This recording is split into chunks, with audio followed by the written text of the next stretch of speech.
Hi, this is Lee Garrett and welcome to another edition of Screencast Online. Today we go into part 2 of our deep dive into Apple Notes. Today we're going to cover Quick Notes, how you can use them on your devices, then look more at how to organize your notes with folders and tags, as well as lock them and collaborate with others. So let's get to it. Okay, let's take a look at Quick Notes first. And a quick note is great for those times when you quickly need to capture something. Now, you may have the Notes application open. More often than not, though, you're not going to. So how do you quickly get that information down on your devices for review later before it's forgotten? Well, let's start on the Mac first. And the good news is we have a keyboard shortcut available to us. Now, it's not often we use the Function key in a shortcut, but Function and Q, you can see, opens up a new note. And over here in the sidebar, we have a new section at the top there, Quick Notes, with a count of 1. I'll give this note a title. So I'm actually going to call this my daily scratchpad. So it's going to act as like a running daily notepad for me. Now, the default behavior with Quick Notes is that each time I use that shortcut, it's going to open the same Quick Note. So I'll put some text in here. And then to close it, I just need to click the cross in the top left corner. Now, it doesn't matter which note we have selected in the Notes app or whether we're even in the Notes application itself, we can hit the shortcut to bring up that last note. Or you can come down to the bottom right-hand corner where we can just see the corner of the note there peeking through. So I'll click and there it is, ready for me to get some more text in there. I can also close it by tapping Command and W. So that means we got Function and Q to bring up the daily note and then Command and W to close it. Now, as I say, the default behavior is to always bring up the last note that was used. So if I click on the folder here, we can see it there. Now, if I go to Settings by pressing Command and Comma, the option that controls this behavior is here, Always Resume to Last Quick Note. Now, you may not want this.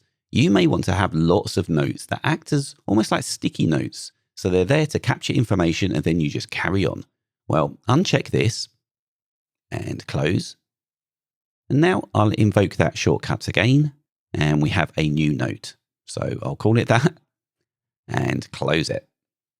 If you hit the shortcut to create a new note though, and then close before putting any text in, then of course it doesn't save because it's blank. Now, Quick Notes are in their own section at the top of the sidebar here. However, they will still appear in your iCloud Notes folder here. And this is a collection of all of the notes that have been unsorted in your iCloud account. Now, there are some limitations with Quick Notes. So, for example, you cannot lock a Quick Note, and we cover locking notes later in this video. However, you can convert it to a simple note by simply dragging into another folder, and it's no longer a Quick Note, but a regular one. You can also add links directly to Quick Notes as well, which can be incredibly useful. So if I open Safari here, there is an article on Arc, which I want to capture and not forget. So I can come up to the Share button, then click Add to Quick Note. And we can see a new Quick Note created that has the link to the web page. I can add more text, build it out if I wish. Yeah, it doesn't seem to have updated the blank note. I probably just need to click another folder somewhere here and then go back. There we are. So just a little bit of latency there in updating, just needed a kick. I've just come to a different article here, and if I scroll down, we can see some text, and it may be that I don't want to capture the whole page, but just the text that's here, and that's fine.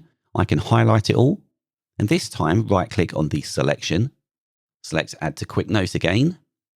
And this is really good because if I come to the new Quick Note that's been created, we can see it's formatted nicely here, and it also contains a link to the source article as well, should you need it. Switching across to the iPad now, we'll just run through quickly how to create one. So again, there are several ways to do this. We can tap the Share button if we want to add a link to a Quick Note. Add to Quick Note is down here. And alternatively, if you have an Apple Pencil, you can use it to swipe up from the bottom right-hand corner. That's just a quick preview of one of this week's Apple-related tutorials from Screencasts Online. Screencasts Online is your premium source of Apple-related video tutorials. All of our members get access to brand new, up-to-date tutorials each week, as well as unlimited access to our entire video archive full of Mac and iOS-related tutorials. You can stream and download all of our videos on your Mac, iPad and iPhone, and even your Apple TV using the members-only Screencasts Online Apple TV app. Membership also includes a complimentary subscription to the digital Screencasts Online monthly magazine, published each month and packed with videos, articles, reviews, as well as hints and tips covering all aspects of the Mac, iPad, iPhone, and all of the other fantastic Apple products. So, if you're ready to start getting the most out of your Apple devices, visit screencastsonline.com today and become a Screencasts Online member.